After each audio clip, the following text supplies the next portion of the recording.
ಎಲ್ಲರಿಗೂ ನಮಸ್ಕಾರ. ನಾನು ಒಂದು ಈ ಮೆನೋಪಾಸ್ ಸಮೀಪ ಇರುವಂತ ಹೆಣ್ಮಕ್ಳು ಅಥವಾ ಮೆನೋಪಾಸ್ ಆದಂತವ್ರು ಅಂದ್ರೆ ಮುಟ್ಟು ನಿಂತಂತ ಹೆಣ್ಮಕ್ಳು ಯಾವ ರೀತಿ ಆಹಾರ ಊಟ ಮಾಡ್ಬೇಕು ಅನ್ನೋದ್ರ ಬಗ್ಗೆ ಒಂದು ವಿಡಿಯೋ ಮಾಡಿದ್ದೆ. ಅದನ್ನ ಸುಮಾರು ಜನ ನೋಡಿರಿ, ಅದಕ್ಕೆ ಒಳ್ಳೆ ಕಮೆಂಟ್ಸ್ ಅನ್ನ ಕೊಟ್ಟಿರಿ, ಒಳ್ಳೆ ರೀತಿಯಿಂದ ರೆಸ್ಪಾಂಡ್ ಅನ್ನ ಮಾಡಿರಿ. ಬಟ್ ಅದ್ರ ಜೊತೆ ಇನ್ನು ಕೆಲವು ಜನರು ನನಗೆ ಕೇಳಾರ, ಪರ್ಸನಲಿ ಫೋನ್ ಮಾಡಿ ಕೇಳಾರ. ಏನು ಅಂದ್ರೆ ಆಹಾರದಂತೂ ನಮಗ್ ಬಹಳ ಹೆಲ್ಪ್ ಆಗ್ಯದ್ರಿ, ಆದ್ರೆ ಮೆನೋಪಾಸ್ ಸಮೀಪ ಇರೋ ಹೆಣ್ಮಕ್ಳು ಅಥವಾ ಮೆನೋಪಾಸ್ ಆದಂತವ್ರು ಮೆಂಟಲಿ ಹೆಲ್ತ್ ಬಹಳ ಡಿಸ್ಟರ್ಬ್ ಆಗಿರ್ತದ. ಅವ್ರ ಬಿಹೇವಿಯರ್ ಚೇಂಜಸ್ ಬಹಳ ಆಗ್ತಾವು. ಯಾಕೆ ಹಿಂಗ ಆಗ್ತದದು, ಅದಕ್ಕೇನ್ ಟ್ರೀಟ್ಮೆಂಟ್ ತಗೋಬೇಕಾ ಅಥವಾ ನಾರ್ಮಲ್ ಅದನ್ನ ಹೆಂಗ್ ಡೀಲ್ ಮಾಡ್ಬೇಕು? ಎಷ್ಟೋ ಸರಿ ಮನೆಯೊಳಗ ಅದರಿಂದ ಬಹಳ ಒಂದು ಸಮಸ್ಯೆ ಉತ್ಪತ್ತಿ ಆಗ್ತದ, ಬಹಳ ಒಂದ್ ರೀತಿ ಅಶಾಂತಿ ಉತ್ಪತ್ತಿ ಆಗ್ತದ. ಯಾಕೆ ಹಿಂಗ್ ಮಾಡ್ತಾರೆ ಹೆಣ್ಮಕ್ಳು ಅನ್ನೋದ್ರ ಬಗ್ಗೆ ಇವತ್ ನಾವು ಒಂಚೂರು ಡಿಟೇಲ್ ಆಗಿ ವಿಚಾರ ಮಾಡೋಣ. ಯಾಕೆ ಈ ಮೆನೋಪಾಸ್ ಆದಂತ ಹೆಣ್ಮಕ್ಳ ಒಂದು ಬಿಹೇವಿಯರಲ್ ಚೇಂಜಸ್ ಆಗ್ತದೆ ಅಥವಾ ಮೆಂಟಲ್ ಹೆಲ್ತ್ ಅವ್ರದ್ದು ಹೆಂಗ್ ಚೇಂಜ್ ಆಗ್ತದೆ ಅನ್ನೋದ್ರ ಬಗ್ಗೆ ಸ್ವಲ್ಪ ಡಿಟೇಲ್ ಆಗಿ ನಾವು ವಿಡಿಯೋ ಇದು ಮಾಡೋಣ.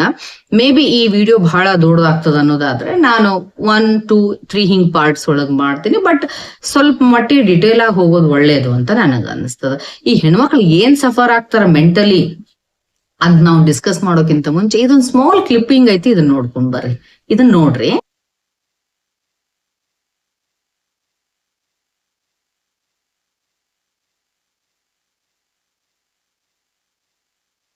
ಇದು ನೋಡಿದ್ರಲ್ಲ, ಇದೇ ಹೆಣ್ಣು ಮಗಳ ಜೀವನ. ಆಕ್ಚುಲಿ ಆಕಿ ಸಣ್ಣಾಕಿದ್ದಾಗ ಒಂದು ಮೆಚೂರ್ ಆಗೋ ಟೈಮ್ ಒಳಗ ಒಂದು ಅರಳುವ ಹೂವಿನಂಗಿರ್ತಾಳೆ. ಮಧ್ಯ ವಯಸ್ಸಿನಲ್ಲಿ ಆಕಿ ಸಾಕಷ್ಟು ಫ್ರಾಗ್ರೆನ್ಸ್ ಅನ್ನ ಕೊಡ್ತಾಳ, ತನ್ನಿಂದ ಆದಂತ ಸೇವೆಯನ್ನ ಮಾಡ್ತಾಳ, ಎಲ್ಲಾ ರೀತಿಯ ಒಳ್ಳೆ ಜೀವನವನ್ನ ನಡೆಸ್ತಾಳ. ಆದ್ರೆ ಮುಟ್ಟು ನಿಲ್ಲುವ ಸಮಯ ಬಂದಾಗ, ಮೆನೋಪಾಸ್ ಆಗೋ ಸಮಯ ಬಂದಾಗ ಆಕಿ ಮುದುಡುವ ತಾವರೆ ಆಗ್ಬಿಡ್ತಾಳ. ಎಕ್ಸಾಕ್ಟ್ಲಿ ಈಗ ನೋಡಿದ್ರಲ್ಲ ನೀವು ಕ್ಲಿಪ್ಪಿಂಗ್, ಸೇಮ್ ಹಂಗ ಫೀಲ್ ಆಗ್ತದ. This is exactly life of a lady ಅಂತ ಹೇಳ್ಬಹುದು. ಯಾಕೆ ಹಿಂಗ ಆಗ್ತದ ಅಂದ್ರೆ, ನಾನ್ ಹಿಂದಿನ ವಿಡಿಯೋ ಒಳಗೂ ಹೇಳೇನಿ, ಹೆಂಗ ಮೆನೋಪಾಸ್ ಸಮೀಪ ಆಗ್ತದ ಹಂಗಂಗ ಆ ಹೆಣ್ಣು ಮಗಳ ದೇಹದೊಳಗ ಓವರೀಸ್ ಏನ್ ಮಾಡ್ತಾವ ಅಂದ್ರೆ ಎಗ್ಸ್ ಪ್ರೊಡ್ಯೂಸ್ ಅನ್ನ ಕಡಿಮೆ ಮಾಡ್ತಾವು ಅಥವಾ ಸೀಸ್ ಮಾಡ್ಬಿಡ್ತಾವು ಮುಟ್ ನಿಂತಾಗ. ಆವಾಗ ಆಕೆಯಲ್ಲಿ ಈಸ್ಟ್ರೋಜನ್ ಮತ್ತು ಪ್ರೊಜೆಸ್ಟ್ರಾನ್ ಅನ್ನುವಂತ ಈ ಮೇನ್ ಹಾರ್ಮೋನ್ಸ್ ಏನಿರ್ತಾವ ಇವು ಕಂಪ್ಲೀಟ್ ಆಗಿ ಡ್ರಾಪ್ ಡೌನ್ ಆಗ್ತಾವು, ಕಂಪ್ಲೀಟ್ ಆಗಿ ಸ್ಟಾಪ್ ಆಗ್ತಾವು. ಇದ್ರಿಂದ ಏನೇನ್ ಆಗ್ತದ್ರಿ ಅಂದ್ರೆ, ಆಕೆ ಬಹಳಷ್ಟು ಇವತ್ ನಾವು ಸೈಕಲಾಜಿಕಲ್ ಪ್ರಾಬ್ಲಮ್ಸ್ ಅಥವಾ ಮೆಂಟಲ್ ಪ್ರಾಬ್ಲಮ್ಸ್ ಬಗ್ಗೆ ಡಿಸ್ಕಸ್ ಮಾಡ್ಲಿಕ್ಕತ್ತೀವಿ. ಅದನ್ನೇ ಹೆಚ್ಚಿಗೆ ಫೋಕಸ್ ಮಾಡೋಣ. ಮತ್ತೆ ಫಿಸಿಕಲಿ ಆಕೆಗೆ ಏನೇನ್ ತ್ರಾಸ ಆಗ್ತದೆ ಅನ್ನೋದನ್ನ ಸಾಧ್ಯ ಆದ್ರೆ ನಾನು ಮತ್ತೆ ವಿಡಿಯೋಸ್ ಮಾಡಿ ಹಾಕ್ತೇನೆ. ಈ ಟೈಮ್ ಒಳಗಡೆ ಆಕೆ ಸಾಕಷ್ಟು ಒಂದು ಏನ್ ಹೇಳ್ತೀವಿ ಅಂದ್ರೆ ದುಸ್ತರವಾದಂತ ಫೇಸ್ ಅನ್ನ ಎಂಟರ್ ಆಗ್ತಾಳಕ್ಕೆ. ಸಾಕಷ್ಟು ಸೈಕಲಾಜಿಕಲ್ ಎಮೋಷನಲ್ ಡಿಸ್ಟರ್ಬೆನ್ಸಸ್ ಆಗ್ತಾವ.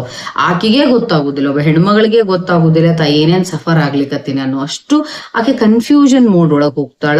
ಅವಾಗ ಏನೇನ್ ಪ್ರಾಬ್ಲಮ್ಸ್ ಬರ್ತಾವು ಅಂದ್ರ, ಒಂದೇದ್ ಬರ್ತದ ಮೂಡ್ ಸ್ವಿಂಗ್ಸ್ ಅಂತ. ಸಾಕಷ್ಟು ಮೂಡ್ ಸ್ವಿಂಗ್ಸ್ ಆಗ್ತಾವ. ಈ ಮೂಡ್ ಸ್ವಿಂಗ್ಸ್ ಅಂದ್ರೆ ಏನು, ಭಾವನೆಗಳಲ್ಲಿ ಏರಿಳಿತ ಆಗುವಂಥದ್ದು. ಆಕೆ ಮೂಡ್ ಒಳಗಡೆ ಬಹಳಷ್ಟು ಏರುಪೇರು ಆಗುವಂಥದ್ದು. ಸಡನ್ ಇರಿಟಬಿಲಿಟಿ, ಸಣ್ಣ ವಿಷಯಕ್ಕೆ ಇರಿಟೇಬಲ್ ಮಾಡ್ಕೋತಾರೆ, ಇರಿಟೇಷನ್ ಆಗ್ತದೆ. ನಿಮ್ ಮನೆಯೊಳಗುನು ನಿಮ್ಮ ತಾಯಂದ್ರು, ಚಿಕ್ಕಮ್ಮಂದ್ರು, ದೊಡ್ಡಮ್ಮಂದ್ರು ಅಥವಾ ನೀವೇ ಆ ಏಜ್ ನವ್ರಿದ್ರೆ ನಿಮಗೂ ಹಂಗ ಆಗ್ತಿರ್ತದ. ನೀವ್ ಅದನ್ನ ಅಬ್ಸರ್ವ್ ಮಾಡ್ತಿರ್ಬೋದು. ಏನಾಗ್ಯದ ನಿನಗ್ ಹಿಂಗ್ಯಾಕ್ ಮಾಡ್ತಿ, ಯಾಕೆ ಕಿರಿಕಿರಿ ಮಾಡ್ತಿ ಅಂತ ನಾವ್ ಅಂತಿರ್ತೇವೆ. ಹಂಗ ಸಣ್ಣ ವಿಷಯಕ್ಕೆ ಎಷ್ಟ್ರ ಮಟ್ಟಿಗೆ ಅಂದ್ರೆ, ಈಗ ಇದು ವಾಟರ್ ಬಾಟ್ಲ್ ಇಲ್ಲಿ ಯಾಕೈತಿ, ಇಲ್ಲಿ ಇರಬಾರ್ದು, ನಾ ಇಲ್ಲಿ ಇಡ ಅಂತ ಹೇಳಿದ್ದಿಲ್ಲ, ಇಲ್ಲಿ ಯಾಕೆ ಇಟ್ಟಿ, ನನ್ ಮಾತ ನೀವು ಕೇಳಂಗಿಲ್ಲ. ಹಿಂಗ ಸಣ್ಣ ವಿಷಯಕ್ಕೆ ಇರಿಟೇಷನ್ ಮಾಡ್ಕೊಂತಾರ, ಸೆಲ್ಫ್ ಇರಿಟೇಷನ್ ಆಗ್ತದ. ಆಮೇಲೆ ಎಮೋಷನಲ್ ಸೆನ್ಸಿಟಿವಿಟಿ ಆಗ್ತದ್ರಿ. ಎಷ್ಟು ಸೆನ್ಸಿಟಿವಿಟಿ ಆಗಿರ್ತದ ಅವ್ರಿಗೆ ಅಂದ್ರೆ, ಸೆನ್ಸಿಟಿವ್ ಆಗ್ಬಿಡ್ತಾರಂದ್ರ ಆ ಏಜ್ನೊಳಗ. ನೀವು ಏನಾದ್ರು ಒಂದು ವರ್ಡ್ ಅವ್ರಿಗೆ ಹಾರ್ಶ್ ಆಗೋಂಗ, ಮನಸ್ಸಿಗೆ ನೋವಾಗುವಂಗ್ ಒಂದ್ 2 ಶಬ್ದ ಮಾತಾಡ್ರಿ, ಬಹಳಷ್ಟು ಮನ್ಸಿಗೆ ಹಚ್ಕೊಂಡ್ಬಿಡ್ತಾರ. ವೆರಿ ಡೀಪ್ಲಿ ಹರ್ಟ್ ಆಗ್ಬಿಡ್ತದ ಅವ್ರಿಗೆ. ಆಮೇಲೆ ಸ್ವಲ್ಪ ಹೊಗಳ್ರಿ ಸಾಕು, ಭಯಂಕರ ಖುಷಿ ಆಗ್ಬಿಡ್ತಾರ. ಬಹಳಷ್ಟು ಅನ್ಸ್ಟೇಬಲ್ ಆಗಿರ್ತಾರ. ಈ ಸುಖ ದುಃಖಗಳ ಕಡೆ ಇವುಗಳಿಗೆ ಬಹಳ ಸೆನ್ಸಿಟಿವ್ ಆಗ್ಬಿಟ್ಟಿರ್ತಾರ. ಅವ್ರ ಭಾವನೆಗಳು ಅವ್ರ ಕೈಯಾಗಿರಂಗಿಲ್ಲ, ಹಂಗಾಗ್ತದ. ಇದೆಲ್ಲ ಅವ್ರು ಮಾಡ್ತಿರುವುದಿಲ್ಲ, ಇದೆಲ್ಲ ಹಾರ್ಮೋನ್ಗಳ ಆಟ. It's a play of hormones. ನೋಡ್ರಿ, ನಮ್ಮ ದೇಹದ ಎಲ್ಲಾ ಫಂಕ್ಷನ್ಸ್ ನಡೆಯೋದು ಈ ಎಂಡೋಕ್ರೈನಲ್ ಗ್ಲ್ಯಾಂಡ್ಸ್ ಸಿಕ್ರೆಟ್ ಮಾಡುವಂತ ಹಾರ್ಮೋನ್ಗಳಿಂದ. ಈ ಹಾರ್ಮೋನ್ಸ್ ಏನ್ ಮಾಡ್ತಾವ ಅಂದ್ರ, ಖುಷಿ ಆಗೋದಕ್ಕೂ, ದುಃಖ ಆಗೋದಕ್ಕೂ, ಮತ್ತೊಂದು ರೀತಿಯ ಭಾವನೆಗಳು ಬರೋದಕ್ಕೂ, ಸಿಟ್ಟಾಗೋದಕ್ಕೂ, ಶಾಂತಿ ಇರೋದಕ್ಕೂ ಇವೆಲ್ಲವೂ ಕಾರಣ ಆಗ್ತಾವ. ಯಾವಾಗ ಈ ಈಸ್ಟ್ರೋಜನ್ ಪ್ರೊಜೆಸ್ಟ್ರಾನ್ ಕಂಪ್ಲೀಟ್ಲಿ ಸೀಸ್ ಆಗ್ಬಿಡ್ತದ, ಅವಾಗ ಇಂಥ ಫೀಲಿಂಗ್ಸಿಗೆ ಬಹಳ ಬಲಿಯಾಗ್ಬಿಡ್ತಾಳ. ಅಂದ್ರೆ ಸಡನ್ ಇರಿಟೇಷನ್ ಆಗೋದು ಅಥವಾ ಸೆನ್ಸಿಟಿವ್ ಆಗೋದು. ಯಾವ ಹೆಣ್ಮಗಳಿಗೆ ಯಾರು ಏನ್ ಬೈದ್ರು ಆಕಿ ಹತ್ತಿರಂಗಿಲ್ಲ, ಐ ಡೋಂಟ್ ಕೇರ್ ಅನ್ನುವಂತ ಹೆಣ್ಮಕ್ಳು ಸ್ವಲ್ಪ ಬೈದ್ರ ಮನ್ಸಿಗೆ ಹಚ್ಕೊಂಡು ಬಹಳ ನೋವು ಅನುಭವಿಸೋದು, ಅಳೋದು ಶುರು ಮಾಡ್ತಾರ. ಆಮೇಲೆ ಸುಮ್ನೆ ಕ್ರೈಂಗ್ ಈಸಿಲಿ. ಮೆನೋಪೋಸ್ ಆದಂತ ಹೆಣ್ಮಕ್ಳಿಗೆ ಯಾವ ವಿಷಯಕ್ಕೆ ಅಳತಾರಂತಾನೆ ಗೊತ್ತಾಗೋದಿಲ್ಲ. ಸಣ್ಣ ಸಣ್ಣ ವಿಷಯಗಳಿಗೆ ಅಳಕ್ ಶುರು ಮಾಡ್ತಾರ. ಒಂದ್ ರೀತಿ ಇದು ಡಿಫೆನ್ಸ್ ಮೆಕ್ಯಾನಿಸಮ್ ಅಂತೂ ಹೇಳ್ಬೋದು. ಯಾಕಂದ್ರೆ ಅದು ಒಳಗಡೆ ಅವ್ರಿಗೆ ಪ್ರೆಷರ್ ಇಟ್ಕೊಳ್ಳಿಕ್ಕೆ ಆಗುದಿಲ್ಲ. ನಿಮಗ್ ಪ್ರೆಷರ್ ಕುಕ್ಕರ್ಗೆ, ಸಿಂಪಲ್ ಪ್ರೆಷರ್ ಕುಕ್ಕರ್ಗೆ ಅನ್ನ ಮಾಡಿದಾಗ ಒಳಗ್ ಪ್ರೆಷರ್ ಹೆಚ್ಚಿಗೆ ಯಾಕಂದ್ರೆ ಒಂದ್ ಸೀಟಿ ಹೊಡಿಬೇಕು, ಅದು ಓಪನ್ ಆಗ್ಬೇಕು ತೊಟ್ಟುಸ್ ಅಂತೇಳಿ. ಹಂಗ ಯಾವಾಗ ಹೆಣ್ಮಕ್ಳಿಗೆ ಒಳಗಡೆ ಪ್ರೆಷರ್ನ ಇಟ್ಕೊಳಿಕ್ ಆಗುದಿಲ್ಲ, ಅದನ್ನ ಅಳುವುದ್ರ ಮುಖಾಂತರವಾಗಿ ಹೊರಗೆ ಹಾಕ್ತಾರ. ಇದು ನ್ಯಾಚುರಲ್ ಫೆನಾಮಿನ. ಬಟ್ ಮೆನೋಪಾಸ್ ಆದಂತ ಹೆಣ್ಮಕ್ಳು ಯಾವ ವಿಷಯಕ್ಕೆ ಅಳಬಾರ್ದು ಆ ವಿಷಯಕ್ಕೂ ಅಳತಾರೆ. ಹೆಚ್ಚು ಕಡಿಮೆ ನೀವು ಏನು ಮಾಡೋದು ಬೇಡ ಅಂತವ್ರಿಗೆ. ಅಮ್ಮ ಅಳು ಬರ್ಲಿಕ್ಕತ್ತದ, ಈಗ ಅಳ್ತೇನೆ, ಅಳು ಬರ್ಲಿಕ್ಕತ್ತದ, ಬೇಜಾರಾಯ್ತು ಅಂತ ಒಂದ್ 4 ಸಲ ಕಿರಿ ಅಳಾಕ್ ಶುರು ಮಾಡ್ಬಿಡ್ತಾರ ಅವ್ರು. ಅಷ್ಟ್ರ ಮಟ್ಟಿಗೆ ಕಿರಿಕಿರಿಯನ್ನ ಮಾಡ್ಕೊಂತಾರ ಅವ್ರು. ಆಮೇಲೆ ಬರೀ ಅಳುದಷ್ಟ ಅಲ್ಲ, ಲೋ ಫೀಲ್ ಮಾಡ್ಕೋತಿರ್ತಾರ. ನಾ ಯಾರಿಗೂ ಬೇಡಾಗೇನಿ, ನನ್ನ ಯಾರು ಕೇರ ಮಾಡುವಲ್ರು. ಈ ಫೀಲ್ ಯಾಕೆ ಬರ್ತದ ಗೊತ್ತೇನ್ರಿ? ನಾನು ನಿಮ್ಗೊಂದು ಬ್ಯೂಟಿಫುಲ್ ಥಿಂಗ್ ಹೇಳ್ತೇನೆ. ಯಾವಾಗ ಈಸ್ಟ್ರೋಜನ್ ಪ್ರೊಜೆಸ್ಟ್ರಾನ್ ಸ್ಟಾಪ್ ಆಗ್ತಾವಲ್ಲ, ಇದ್ರ ಅಪೋಸಿಟ್ ನಾ ಆಗ್ಲೇ ಒಂದ್ ನಿಮ್ ಸಣ್ಣ ಕ್ಲಿಪ್ ತೋರಿಸಿದೆ, ಹೂ ಅರಳುವಂಥದ್ದು. ಮೆನಾರ್ಕಿ ಆಗುವಂತ ಹೆಣ್ಮಕ್ಳು ಅಂದ್ರೆ ಫಸ್ಟ್ ಟೈಮ್ ಮುಟ್ಟಾಗುವಂತ ಹೆಣ್ಮಕ್ಳು, ದೊಡ್ಡವ್ರಾಗೋದು ಅಂತ ಏನ್ ಹೇಳ್ತೀವಲ್ಲ 16-17 ವರ್ಷಕ್ಕ, ಆ ಟೈಮ್ ಒಳಗಡೆ ಹಾರ್ಮೋನ್ಸ್ ದೇಹದಲ್ಲಿ ಉತ್ಪತ್ತಿ ಆಗ್ತಾ ಇರ್ತಾವ. ಆವಾಗ ಆ ಹೆಣ್ಮಗಳಿಗೆ ಏನ್ ಅನಿಸ್ತಿರ್ತದ ಅಂದ್ರೆ, ಐ ಆಮ್ ದ ಬೆಸ್ಟ್, ನನ್ ಎಲ್ಲಾರು ನೋಡ್ತಾರ, ನಾ ಎಷ್ಟ ರಸ ಇರ್ಲಿ, ನಾ ಹೆಂಗಾರ ಇರ್ಲಿ.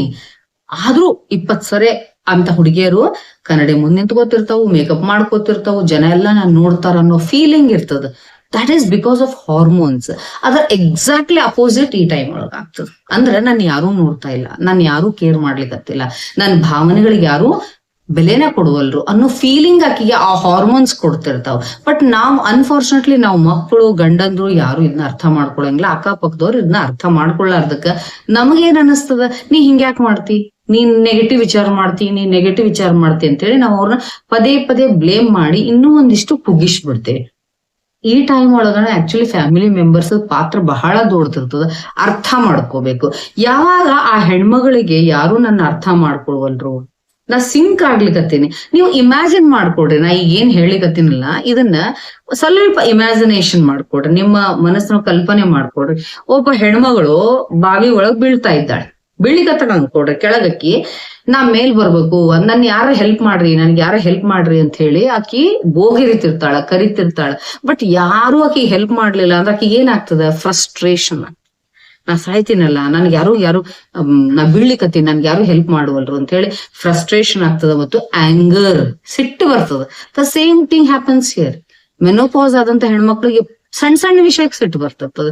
ಯಾಕ? ಒಳಗಡೆಯಿಂದ ನಾ ಸಿಂಕ್ ಆಗ್ಲಿಕತ್ತೀನಿ, ಮುದುಡ್ಲಿಕತ್ತೀನಿ. ನಾನು ಮುದುಡುವ ತಾವ್ರೆ ಅಂತ ಅದಕ್ಕೆ ಹೇಳ್ದೆ. ನಾ ಮುದುಡ್ಲಿಕತ್ತೀನಿ, ಯಾರೋ ನನ್ ಮೇಲ್ ಎತ್ತುವಲ್ರು ಅಂತಂದ್ರೆ ಏನ್ ಅರ್ಥ? ಶೀ ಥಿಂಗ್ಸ್, ಆಕಿಗೆ ಅರ್ಥ ಆಗಿರಂಗಿಲ್ಲ, ತನ್ನೊಳಗಿರೋ ಹಾರ್ಮೋನ್ಸ್ ಡಿಮಿನೇಷ್ ಆಗಿರೋದ್ರಿಂದ ಆಕಿಗೆ ಹಂಗಾಗ್ತಿರ್ತದ. ಬಟ್ ಅದ್ರದ್ದೆಲ್ಲ ಬ್ಲೇಮ್ ಹೊರಗಿನವ್ರಿಗೆ ನಾವು ಹೆಣ್ಮಗಳು ಕೊಡ್ತಿರ್ತಾಳ. ನನ್ಗೆ ಇವ್ರ ಮರ್ಯಾದೆ ಕೊಡ್ಲಿಕತ್ತಿಲ್ಲ, ನಂಗೆ ಪ್ರೀತಿ ಕೊಡ್ತಾ ಇಲ್ಲ, ನನ್ಗೆ ಇವ್ರ ಅಪಮಾನ ಮಾಡ್ಲಿಕತ್ತಾರ, ನನ್ಗೆ ಇವ್ರು ಲಕ್ಷ ಕೊಡ್ತಿಲ್ಲ, ನನ್ ಕನ್ಸಿಡರ್ ಮಾಡ್ಲಿಕತ್ತಿಲ್ಲ. ಹಿಂಗೆಲ್ಲ ಆಕಿ ಫೀಲಿಂಗ್ಸ್ ಬರ್ತಿರ್ತಾವು. ಈ ಫೀಲಿಂಗ್ಸ್ ಅತಿ ಆದಾಗ ಫ್ರಸ್ಟ್ರೇಷನ್ ಆಗ್ತತಿ, ಆಂಗರ್ ಆಗ್ತತಿ. ಇವೆಲ್ಲ ಬರ್ಲಿಕ್ಕೆ ಕಾರಣ ಇವಾಗ ನಾವು ಒಂದೇ ಕ್ಯಾಟಗರಿ ಒಳಗೆ ಏನ್ ಹೇಳ್ತೀವಿ ಅಂದ್ರೆ ಮೂಡ್ ಸ್ವಿಂಗ್ಸ್ ಅಂತ ಹೇಳ್ತೀವಿ. ಮೂಡ್ ಹೆಚ್ಚು ಕಡಿಮೆ ಆಗ್ತದೆ. That is purely hormonal imbalance ಇಂದ ಆಗ್ತದೆ. ದಯವಿಟ್ಟು ಈ ರೀತಿಯಾಗಿ ನಿಮ್ ಮನೆಯೊಳಗ ಯಾರಾದ್ರೂ ನಿಮ್ಮ ಅಮ್ಮ, ಅಕ್ಕಂದ್ರು, ದೊಡ್ಡಮ್ಮಂದ್ರು ಅಥವಾ ಸ್ವಯಂ ನಿಮಗ ಆಗ್ತಿತ್ತಂದ್ರೆ ಇದನ್ನ ಫಸ್ಟ್ ಕಾಮ್ ಆಗಿ ಒಂದ್ ಕಡೆ ಕುತ್ಕೊಡ್ರಿ. ನೀವು ಸೆಲ್ಫ್ ಸ್ಟಡಿ ಮಾಡ್ಕೊಡ್ರಿ, ನನಗೆ ಯಾಕೆ ಹಿಂಗಾಗ್ಲಿಕ್ಕತ್ತದ. Before blaming your family members, ನನ್ನ ಗಂಡ ಮಕ್ಕಳನ್ನ ಇವ್ರನ್ನ ಬೈಯೋದಕ್ಕಿಂತ ಮುಂಚೆ ನನ್ನ ದೇಹದೊಳಗೆ ಏನೇನ್ ಚೇಂಜಸ್ ಆಗ್ಲಿಕ್ಕತ್ತಾವ ಅನ್ನೋದನ್ನ ಸ್ಟಡಿ ಮಾಡ್ಕೊಳ್ರಿ. ನನಗೆ ಏನ್ ವಯಸ್ಸು, ನನ್ನ ಮಾನಸಿಕ ಸ್ಥಿತಿ ಹೆಂಗದ, ಮುಂಚೆ ನಾ ಹೆಂಗಿದ್ದೆ, ಈಗ ಹೆಂಗಾಗ್ಯದ, ಈ ಹಿಂಗ್ ಚೇಂಜ್ ಆಗ್ಲಿಕ್ಕೆ ಕಾರಣ ಏನು, ನನ್ನ ದೈಹಿಕ ಸ್ಥಿತಿ ಹೆಂಗದ, ಇದ್ರ ಬಗ್ಗೆ ಸೆಲ್ಫ್ ಸ್ಟಡಿ ಬಹಳ ಮುಖ್ಯ. ಇದಕ್ಕೇನ್ ದೊಡ್ಡ ಎಜುಕೇಶನ್ ಆಗಿರ್ಬೇಕಂತೇನಿಲ್ಲ. ನಮ್ಮನ್ನ ನಾವು ಅಬ್ಸರ್ವ್ ಮಾಡ್ಕೊಳಿಕ್ಕೆ ಎಂತ ಎಜುಕೇಶನ್ ಬೇಕು ಹೇಳ್ರಿ ನೋಡೋಣ. ಒಂದ್ ಕಡೆ ಕೂತ್ಕೊಂಡು ಕಾಮ್ ಆಗಿ ನಿಮ್ಮ ಬಗ್ಗೆ ನೀವು ವಿಚಾರವನ್ನ ಮಾಡ್ಕೊಳ್ರಿ. ನೆಕ್ಸ್ಟ್ ಏನ್ ಬರ್ತದಕ್ಕೆ ಆಂಗ್ಸೈಟಿ ಬರ್ತದ. ಆಂಗ್ಸೈಟಿ ಮೆನೋಪಾಸ್ ಆದಂತ ಹೆಣ್ಮಕ್ಳು ನೋಡ್ರಿ, ಎಲ್ಲದಕ್ಕೂ ಟೆನ್ಷನ್, ಸಡನ್ ಆಂಗ್ಸೈಟಿ. ಏನಾತು ಒಂದ್ ಜೋರ ಫೋನ್ ಬಂತು ಅಂದ್ರೆ ಏನಾತು ಅಂತ ಗಾಬರಿ ಆಗ್ತಾರೆ. ರಾತ್ರಿ 11 ಗಂಟೆ ಮೇಲೆ ಯಾರಾದ್ರೂ ಬಾಕ್ಲ ಬಡದ್ರು ಅಂದ್ರೆ ಸಡನ್ ಆಗಿ ಇವ್ರಿಗೆ ಹೊಟ್ಟೆ ಜಾಡಿಸ್ಲಿಕ್ಕೆ ಶುರು ಆಗ್ಬಿಡುತ್ತೆ, ಅಂದ್ರೆ ಲೂಸ್ ಮೋಷನ್ ಆಗ್ಬಿಡುತ್ತೆ. ಅಷ್ಟು ಆಂಗ್ಸೈಟಿ ಇವರಿಗೆ ಶುರುವಾಗ್ತದೆ. ಆಮೇಲೆ ಪಾಲ್ಪಿಟೇಷನ್ಸ್ ಆಗ್ತದೆ. ಪಾಲ್ಪಿಟೇಷನ್ಸ್ ಅಂದ್ರೆ ಎದಿ ಬಡಿತ ಹೆಚ್ಚಿಗೆ ಆಗುವಂಥದ್ದು. Because of hormones drop down ಆಗಿರೋದ್ರಿಂದ ಹ್ಯಾಪಿ ಹಾರ್ಮೋನ್ಸ್ ಇರಂಗಿಲ್ಲ ಅವ್ರ ಹತ್ರ. ಹ್ಯಾಪಿ ಹಾರ್ಮೋನ್ಸ್ ಹೆಚ್ಚಾಗಿ ಎಲ್ಲಿ ಉತ್ಪತ್ತಿ ಆಗ್ತಾವು ಅಂತಂದ್ರೆ ಒಂದು ಗಟ್ಟೊಳಗ, ನಾ ಹೇಳಿ ನಿಮಗ ಗಟ್ಟೊಳಗೆ ಉತ್ಪತ್ತಿ ಆಗ್ತಾವು. ಆ ಗಟ್ ಸರಿಯಾಗಿ ಉಳಿಯಂಗಿಲ್ಲ, ಡೈಜೆಸ್ಟಿವ್ ಸಿಸ್ಟಮ್ ಡ್ಯಾಮೇಜ್ ಆಗ್ತಿರ್ತದ. ಅದರಿಂದ ಆಟೋಮೆಟಿಕಲಿ ಆಕೆಗೆ ಆಂಗ್ಸೈಟಿ ಬರ್ತಿರ್ತದ. ಮತ್ತು ಈ ಈಸ್ಟ್ರೋಜನ್ ಹಾರ್ಮೋನು ದೇಹದ ಟೆಂಪರೇಚರ್ ಅನ್ನ ಮೇಂಟೈನ್ ಮಾಡ್ತಿರ್ತೈತಿ. ಮತ್ತು ಪ್ರೊಜೆಸ್ಟ್ರಾನ್ ಏನ್ ಮಾಡ್ತಂದ್ರೆ ರಿಲ್ಯಾಕ್ಸ್ ಆಗು ನೋಡ್ತದೆ. ದೇಹ ಯಾವಾಗ್ಲೂ ರಿಲ್ಯಾಕ್ಸ್ ಆಗಿರೋ ನೋಡುವಂಥದ್ದೇ ಪ್ರೊಜೆಸ್ಟ್ರಾನ್ ಹಾರ್ಮೋನ್. ಇವೆಲ್ಲ ಡಿಮಿನಿಷ್ ಆಗಿರೋದ್ರಿಂದ ಆಕೆಗೆ ಏನಾಗ್ತಿರ್ತಾರೆ ಆಂಗ್ಸೈಟಿ. ಎಷ್ಟು ಮಂದಿಗೆ ಆಗಂಗಿಲ್ಲ ಹೇಳ್ರಿ ನೋಡೋಣ ಆಂಗ್ಸೈಟಿ? ನಿಮ್ಮಲ್ಲಿ ಎಷ್ಟು ಜನರಿಗೆ ಆಗ್ತದೆ ಆಂಗ್ಸೈಟಿ? ಅಂದ್ರೆ ಏನೋ ಒಂದು ನೀವು ಯಾರಿಗೂ ಫೋನ್ ಮಾಡಿದ್ರಿ ಅಂತ ಅನ್ಕೊಡ್ರಿ, ನಿಮ್ ಮಕ್ಕಳಿಗೆ ಫೋನ್ ಮಾಡಿದ್ರಿ ಅಂದ್ರೆ ಆ ಕಡೆಯಿಂದ 2-3 ಸರಿ ಸ್ವಿಚ್ ಆಫ್ ಅಂತ ಬಂತು ಅಂದ್ರೆ ಏನೋ ಚಾರ್ಜ್ ಹೋಗಿರ್ಬೇಕು ಬಿಡು, ಅಥವಾ ಸಮಥಿಂಗ್ ಬ್ಯುಸಿ ಇರ್ಬೋದು ಮಗ, ಅದಕ್ಕೆ ಸ್ವಿಚ್ ಆಫ್ ಮಾಡಿರ್ಬೇಕು ಅಂತ ಬರುದಿಲ್ಲ. ಏನಾಗ್ಯದೋ ಏನೋ ಕೆಟ್ಟದ್ದ ಫಸ್ಟ್ ತಲೆ ಒಳಗೆ ಬರ್ತದ್ರಿ ವಿಚಾರ. ಕೆಟ್ಟದ್ದ ಫಸ್ಟ್ ಬರ್ತದ, ಆಮೇಲೆ ಹೆದರ್ಕೊಂಡ್ಬಿಡೋದು. ಆಂಗ್ಸೈಟಿ ಆದ ತಕ್ಷಣ ಆಟೋಮೆಟಿಕಲಿ ಸ್ಟ್ರೆಸ್ ಹಾರ್ಮೋನ್ಸ್ ರಿಲೀಸ್ ಆಗ್ತಾವ, ಪಾಲ್ಪಿಟೇಷನ್ ಸ್ಟಾರ್ಟ್ ಆಗ್ತದೆ, ಎದಿ ಡಬ ಡಬ ಡಬ ಡಬ ಅನ್ಲಿಕ್ಕೆ ಶುರುವಾಗ್ತದೆ. ರೆಸ್ಟ್ಲೆಸ್ನೆಸ್ ಆಗ್ಬಿಡ್ತೇವೆ. ಏನ್ ಮಾಡ್ಬೇಕು, ಈಗ ಯಾವ ಡಿಸಿಷನ್ ತಗೋಬೇಕು, ಏನ್ ಮಾಡ್ಬೇಕು, ನನ್ಗೇನು ತಿಳಿಯವಲ್ತು ಅಂತ ಹೇಳಿ ಸಿಕ್ಕವರಿಗೆ ಫೋನ್ ಮಾಡಕ್ ಶುರು ಮಾಡ್ತೀವಿ. That is because of hormones imbalance. ಇದು ಎಷ್ಟು ಜನರಿಗೆ ಆಗ್ತದೆ, ಇನ್ನೂ ಯಾವ್ಯಾವ ರೀತಿಯಾಗಿ ಸಫರ್ ಆಗ್ತಾರ ಅನ್ನೋದು ನಾವು ಡಿಟೇಲ್ ಆಗಿ ನೋಡೋಣ. ಒಂದೇ ವಿಡಿಯೋ 20-20 ನಿಮಿಷ ಅದ ನೋಡ್ಲಿಕ್ಕೆ ಬಹಳ ಬೋರ್ ಆಗ್ತದ್ರಿ, ಹೌದಲ್ಲ? ಆದ್ರೆ ನಿಮ್ಮಲ್ಲಿ ಇಂಥ ಸಮಸ್ಯೆ ಎಷ್ಟು ಮಂದಿ ಸಫರ್ ಆಗ್ಲಿಕ್ಕೆ, ಇವು ಕ್ವೈಟ್ ಕಾಮನ್ ಪ್ರಾಬ್ಲಮ್ಸ್ ನ ಹೇಳಲಿಕ್ಕೆ ಎವ್ರಿ ಡೇ ನಾ ಇಂಥ ಪೇಷಂಟ್ಸ್ ಅನ್ನ ನೋಡ್ತೀನಿ. ಇವ್ರಿಗೆ ಸರಿಯಾದಂತ ನಾವು ಕೌನ್ಸಿಲಿಂಗು ಮತ್ತೆ ಸರಿಯಾದಂತ ಟ್ರೀಟ್ಮೆಂಟ್ಸ್ ಅನ್ನ ಕೊಟ್ಟು ಬಹಳ ಹ್ಯಾಪಿ ಲೈಫ್ ಅನ್ನು ಲೀಡ್ ಮಾಡುವಂತ ಸಮಯ ಇದು. ಬಟ್ ಅನ್ಫಾರ್ಚುನೇಟ್ಲಿ ಒಂದ್ ರೀತಿ ವಾರಿಯರ್ಸ್ ಆಗಿ ನಿಂತು ಬಿಡ್ತಾರ. ಮೆನೋಪಾಸ್ ಅಂತ ಹೆಣ್ಮಕ್ಳು ಒಂದ್ ರೀತಿ ಯುದ್ಧಕ್ ನಿಂತ ಯೋಧರ ಟೈಪ್ ನಿಂತು ಬಿಡ್ತಾರೆ. ಎಲ್ಲದಕ್ಕೂ ಜಗಳ, ಎಲ್ಲದಕ್ಕೂ ಕಿರಿಕಿರಿ, ಎಲ್ಲದಕ್ಕೂ ಇರಿಟೇಷನ್, ಪಾಲ್ಪಿಟೇಷನ್ ಆಗೋದು, ಕುಂತ್ರ ಟೆನ್ಷನ್, ನಿಂತ್ರ ಟೆನ್ಷನ್, ಆಮೇಲೆ ಸುಮ್ನೆ ಬ್ಲೇಮ್ ಮಾಡೋದು, ಇವೆಲ್ಲ ಶುರುವಾಗ್ತಾವ. ಇನ್ನೂ ಡಿಟೇಲ್ ಆಗಿ ನಾವು 1 by 1 ನೋಡೋಣ ಅಂತ. ನೆಕ್ಸ್ಟ್ ಯಾವ ರೀತಿ ಡಿಪ್ರೆಷನ್ಗೆ ಹೋಗ್ತಾರ, ಅದಕ್ಕೇನ್ ಕಾರಣ, ಮುಂದೆ ಹೆಂಗ್ ಮ್ಯಾನೇಜ್ಮೆಂಟ್ ಮಾಡೋದು, ಪ್ರಾಕ್ಟಿಕಲ್ ಟಿಪ್ಸ್ ಅನ್ನ ಕೊಡ್ತೀನಿ ನಾನು. ಓಕೆ, ಯಾವ ರೀತಿಯಾಗಿ ಪ್ರಾಕ್ಟಿಕಲಿ ನಾ ಹೇಳೋ ಟಿಪ್ಸ್ ಅನ್ನು ನೀವು ಫಾಲೋ ಮಾಡಿದ್ರೆ ನನ್ನ ಪ್ರಕಾರ, ಬಿಕಾಸ್ ನಾನು 18 ವರ್ಷದಿಂದ ಪ್ರಾಕ್ಟೀಸ್ ಮಾಡ್ಲಿಕ್ಕೆ, ನಿನ್ನೆ ಇವತ್ತು ಪ್ರಾಕ್ಟೀಸ್ ಅನ್ನ ಮಾಡ್ಲಿಕ್ಕತ್ತಿಲ್ಲ, 18 ವರ್ಷದೊಳಗೆ ನಾವು ಲಕ್ಷಾನ್ಗಟ್ಲೆ ಪೇಷಂಟ್ಸ್ ಅನ್ನ ನೋಡೇವಿ, ಅವ್ರಿಗೆ ಒಳ್ಳೆ ರಿಸಲ್ಟ್ ಅನ್ನ ಕೊಟ್ಟಿವಿ. All are happy. ನನ್ನ ಪ್ರಕಾರ ಒಂದು 100% ಸಕ್ಸಸ್ಫುಲ್ ಡಾಕ್ಟರ್ಸ್ ಯಾರೂ ಇರುವುದಿಲ್ಲ. ನನ್ನ ಪ್ರಕಾರ ಒಂದು almost nearly 90% I have given excellent results. ಅದನ್ನ ನಾವು ನೆಕ್ಸ್ಟ್ ವಿಡಿಯೋದೊಳಗೆ ಇದನ್ನ ಡಿಸ್ಕಸ್ ಮಾಡೋಣ. ಅತಿ ಲಾಂಗ್ ವಿಡಿಯೋ ಆದ್ರೆ ನೋಡ್ಲಿಕ್ಕೂ ಇಂಟ್ರೆಸ್ಟ್ ಬರಂಗಿಲ್ಲ. Keep watching my videos, wait for next video. ಆದಷ್ಟು ಜಲ್ದಿನೇ ನಾನು ತಗೊಂಡ್ ಬರ್ತೀನಿ. ಅಷ್ಟ್ರೊಳಗಡೆನೆ ಮತ್ತೇನೇನ್ ಸಮಸ್ಯೆಗಳು ನಿಮಗ್ ಅದಾವು ಅನ್ನೋದನ್ನ ಕಮೆಂಟ್ ಅಲ್ಲಿ ಹಾಕ್ರಿ. ಅವು ಎಲ್ಲವನ್ನ ನಾ ಪ್ರತಿಯೊಂದು ಕಮೆಂಟ್ ಅನ್ನು ಓದ್ತೀನಿ, ಪ್ರತಿಯೊಬ್ಬರಿಗೂ ನಾ ರಿಪ್ಲೈ ಮಾಡ್ಲಿಕ್ಕೆ ಟ್ರೈ ಮಾಡ್ತೀನಿ. ಅವನ್ನೆಲ್ಲವನ್ನು ನೋಡಿ ನಾನು ಸರಿಯಾದಂತ ಒಂದು ಪ್ರಾಕ್ಟಿಕಲ್ ವೇಸ್ ಅಥವಾ ಪ್ರಾಕ್ಟಿಕಲ್ ಸೊಲ್ಯೂಷನ್ಸ್ ಅನ್ನ ನಾ ಕೊಡ್ತೇನೆ. ಎಲ್ಲದಕ್ಕೂ ಮೆಡಿಸಿನ್ಸ್ ಟ್ರೀಟ್ಮೆಂಟ್ ಅವಶ್ಯಕತೆ ಇಲ್ಲ. ಹೆಂಗ್ ನಾವು how to lead a very happy peaceful life during menopausal time ಅಥವಾ ಆಫ್ಟರ್ ಮೆನೋಪಾಸ್ ಅನ್ನೋದನ್ನು ಕೂಡ ನೆಕ್ಸ್ಟ್ ವಿಡಿಯೋ ಒಳಗೆ ನಾವು ಡಿಸ್ಕಸ್ ಮಾಡೋಣ. ಯಾರು ನೋಡ್ಲಿಕ್ಕತ್ತೀರಿ ನಾ ಹೇಳೋದನ್ನ ದಯವಿಟ್ಟು ಪದೇ ಹೇಳ್ತೀನಿ ಅಂತ ಯಾರು ಬೇಜಾರ್ ಮಾಡ್ಕೊಳಕ್ ಹೋಗ್ಬೇಡ್ರಿ. ಸಬ್ಸ್ಕ್ರೈಬ್ ಮೈ ಚಾನೆಲ್, ಲೈಕ್ ಮಾಡ್ರಿ, ಶೇರ್ ಮಾಡ್ರಿ, ಮತ್ತು ಒಳ್ಳೆ ಪಾಯಿಂಟ್ಸ್ ಅನ್ನ ನಿಮ್ಮೆಲ್ಲಾ ಫ್ರೆಂಡ್ಸ್ ಜೊತೆ ಶೇರ್ ಮಾಡ್ರಿ, ಕಮೆಂಟ್ ಮಾಡ್ರಿ. Thank you.